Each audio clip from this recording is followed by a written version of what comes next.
Good morning, morning. Medyo late na ang nagising ngayon kasi nga walang pasok sa work at walang pasok din sa school. Ay abay, salamat naman sa Chinese New Year. Yung alarm nga ay hindi ko na off kagabi kaya ayan, unang nagising yung Junakis ko pagkatunog ng alarm. At nung nagising na siya, panay din gising sa akin kung bakit pa daw hindi kami umaalis at wala ba silang pasok ngayon. Ay naku, sana all na lang talaga dito sa Junakis namin. Gustong pumasok araw-araw.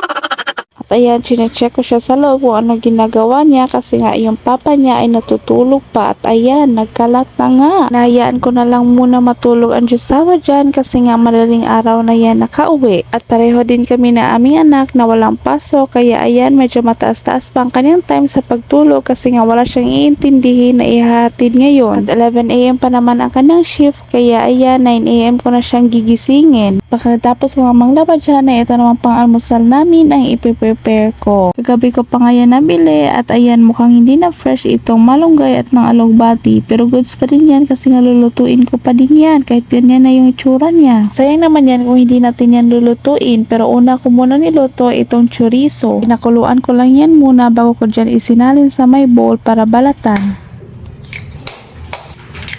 At dahil balatan pa ito nungganisay, ito muna itlog ang aking inasikaso. Uminit na nga ang mantika, inilagay ko na agad itong itlog. At ayan, wag niyo po akong i-judge kung paano ko magluto ng itlog. Ganyan po yung gusto ko eh. At kahit anong way sa pagluto ko ay ayan, feeling ko nasasarapan pa rin ang Diyosawa or pinipilit na lang, charot lang. Ayan, at mekos-mekos mo lang yan hanggat makuha mo ang gusto mong pagkaluto nito.